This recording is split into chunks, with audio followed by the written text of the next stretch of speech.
নারী নষ্ট হয় তিলে তিলে।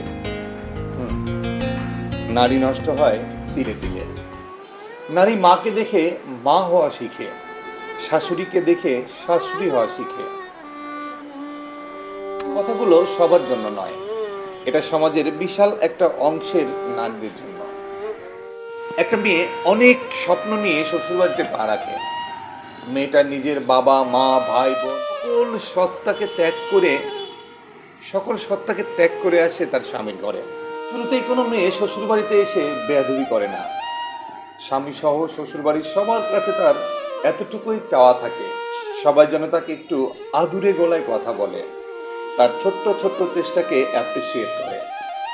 আর এই আশায় সে নিজেকে উজাড় করে সকলের জন্য খাবার বানায়, ঘর সাজায়, উৎসব পালনে নিজের পরিবার ছেড়ে তাদের সাথে সময় কাটায়, তাদেরকে বংশধর দিতে জীবন বাজি রাখে। নিজের নিজস্ব পরিবেশ ছেড়ে মেয়েটা একটা নতুন পরিবারে এসে খাপ খাইয়ে নিতে চেষ্টা করে। কিন্তু ছেলের পরিবার মেয়েটার এই চেষ্টাকে মূল্য দিতেই জানে না। বেশিরভাগ পরিবার শুরু থেকেই বাড়ির বউটাকে ডমিনেট করতে শুরু করে, কাজে কথায় চলাফেরায় উঠতে বসতে ভুল ধরতে শুরু করে। কিছু হলেই মেয়েটার বাড়ির লোকদের তুলে কথা শোনায়, অসম্মান করে। একদিন, 2 দিন, 3 দিন মেয়েটা ভাবে হয়তো তারই ভুল, কিন্তু ধীরে ধীরে মেয়েটাও বুঝে যায় আসলে তার ভুল থাকুক বা না থাকুক, তাকে দাবিয়ে রাখার একটা বিরাট কৌশল এটা। একটা সময় এই কৌশল মেয়েটাও শিখে যায়, আর সে তার সকল চেষ্টা শেষ করে দেয়। শুরু করে প্রতিদ্বন্দ্বিতা। নীরবে আর কতই বা সহ্য করবে, শুরু করে প্রতি উত্তর।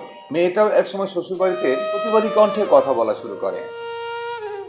আর যেদিন সে মেয়েটা তার সরল মন ছেড়ে কঠিন হয়ে যায়, সেই দিন ওই মানুষগুলোই তাকে বেয়াদবের আখ্যা দেয়। আর কিছু ক্ষেত্রে মাঝে মাঝে ভুক্তভোগী হয় ওই পরিবারের নিজের ছেলে। সে না পারে পরিবারকে ভুল বলতে, না পারে নিজের স্ত্রীর ভুল ধরতে। ফলাফল, ছেলেটার বিবাহিত জীবন হয় নষ্ট।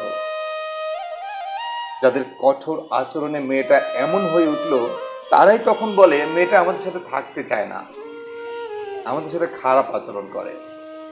অথচ চিত্রটা অন্যরকম হতে পারত। কিন্তু মেয়েটাকে একটু আদুরে ভাবে সবাই মিলে বুঝিয়ে রাখলে সংসারের পরিবেশটা কতই না সুন্দর হতো।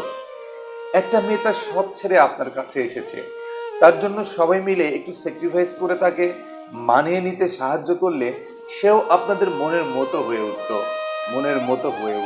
কোনো মেয়ে খারাপ বউ হওয়ার উদ্দেশ্য নিয়ে শ্বশুরবাড়িতে আসে না, পরিস্থিতি তাদেরকে বাধ্য করে। আমি এই কথাগুলো বললাম সব মেয়ে বা সব পরিবারকে নিয়ে নয়, তবে অধিকাংশ ক্ষেত্রে সকল পরিবারে এই একই চিত্র। কথাগুলো শুধু ভুক্তভোগীদের জন্য বললাম, আর এই কথাগুলো সংগৃহীত ছিল।